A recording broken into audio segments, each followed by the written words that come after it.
Hey everyone, happy Monday.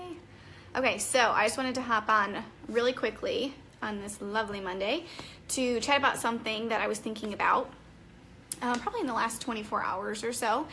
And it's been a crazy 48 hours, I think. I was in Corfu, New York doing a teen conference, the Blurry Conference. So I'm sporting my tee today, if you can see. There's the Blurry Conference. So it was so much fun. It was such a blast. Oh my gosh, there were about 50 kids in this warehouse in the middle of cornfields, and it was just amazing. Like, God just showed up. And so I'm back here on this Monday trying to do laundry and get caught up with life. You guys know that. We were like, and that was crazy. Now we got to get back into the rhythm of things. So there's been something that's been on my heart for the past 24 hours, and it's super duper practical. I don't think I've ever said the word duper before on Facebook, so there we go. It's super practical, and it really boils down to exactly what I had on the title, which is one tactic that can help us defeat spiritual warfare. So if you don't know who I am, I'm Laura Dudek. I am a Christian speaker, I'm a Bible study author, and pretty much my heart is to help people embrace and own their entire story with Jesus. So I've been speaking for a number of years. I've been in ministry for a number of years. And there's a common pattern that I've seen throughout all those years of ministry. And it's really interesting to me because when I first started doing ministry, I didn't really recognize it because I didn't really understand spiritual warfare. And so I would go through these weeks of planning messages and then doing the event, speaking, doing the ministry, and then coming back. And so in that process, in that time frame, there's a lot happening and a lot of spiritual warfare. So when you're planning for the event, there's a lot of stress, there's circumstances that come up that, push you on the edge a little bit emotionally. And then during the event, sometimes it's a little bit chaotic with, obviously it's always the technology, And then afterwards, stuff just happens. Like, it's just, you're always, I don't know, like it's either relationships, like with family, with friends, with driving, all these different, aspects that kind of happen that we have to be aware of. Heather, oh, yay, you're live. Welcome. I'm glad you can be on live. That's cool. Sometimes it's better on live than it is in the playback. So I've had to become super aware of this process of doing ministry.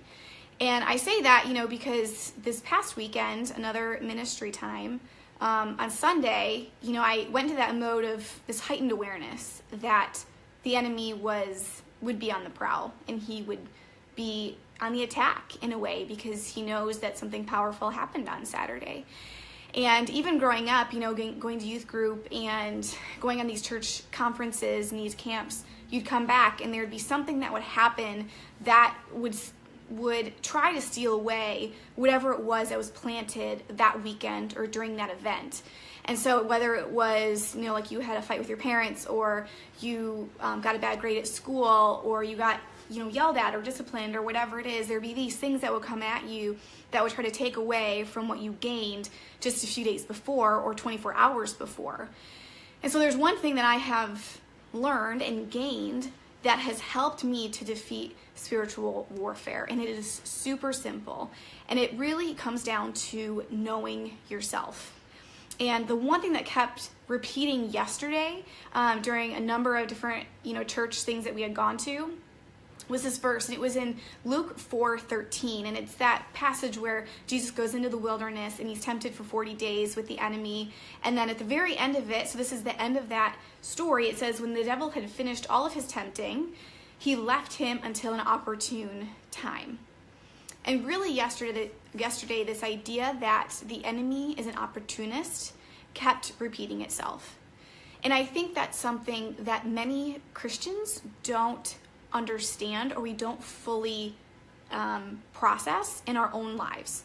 And so when I'm talking about ministry times or times when we see the Lord show up, and these like before and after periods, between that kind of sandwich, these encounters with God, the enemy knows that that is an opportune time to strike. because he wants to steal away the seed that will be planted or has already been planted. And so a lot of times we have to, in our spiritual warfare, understand that the enemy is smart and he is strategic. And he understands what's happening. He sees what's happening. And we have to be aware then of the moments that we are weak or we are vulnerable or, in order to guard ourselves against his attack.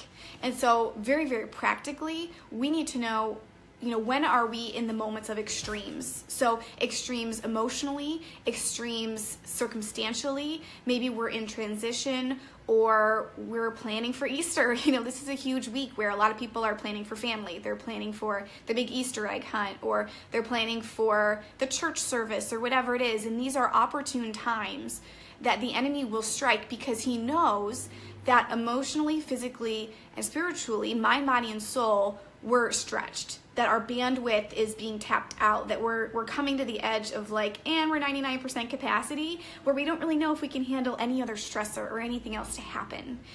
And so when we're aware of those things going into it, then it's easier for us to call out when he does attack. So very simply, yesterday and today, a day after a day of service or a day of ministry, I am very careful about the things I'm listening to, the things that I'm watching, the people that I'm around, and I have to be so diligent to know, okay, where am I at emotionally right now? Where am I at spiritually right now? Physically, do I need a nap? Do I need a snack? Simple things like that I need to know, because it's not allowing the enemy to come in and make a mountain out of a molehill, where he would say something that I would just take so personally and I would be so offended, even though really I'm just tired and I don't have the emotional capacity to handle it.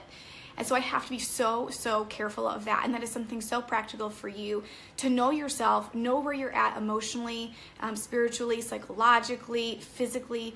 When you know yourself and you know you're about to be tapped out, you're stressed out, you're emotional, you take note of those things and you take care of yourself, because the enemy will strike and he will try to play on those buttons. He will push those buttons that he knows you're right there to losing it, and you just need one final, the needle to just drop on the little balance beam for all of a sudden it to just go way over the top.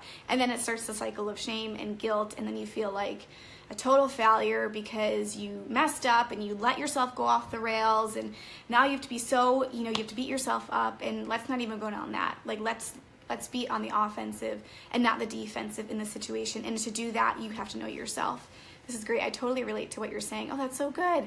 I never thought about protecting myself after to prevent making a mountain out of a molehill. Yeah, that's legit the phrase my parents would tell me all the time, because they know me and I'm emotionally woo, so they'd always be Laura, you're making a mountain out of a molehill. You need to chill out there.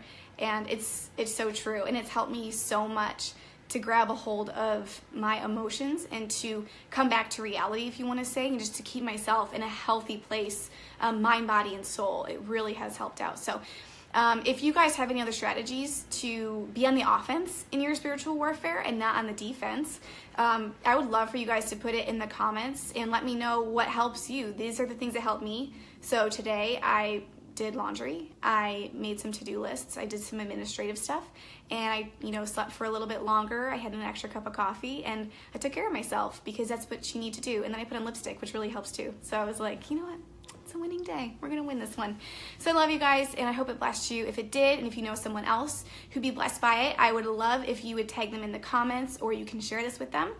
And I have some exciting things coming too later this week that I'm super excited to tell you about. So make sure you stay tuned. And if you haven't already, click the turn on notifications button on my page so that you know when we're live, you know when we're posting, because there's a lot of great stuff coming up that you do not want to miss. So love you guys so much. Happy Monday, and we'll talk soon. Bye.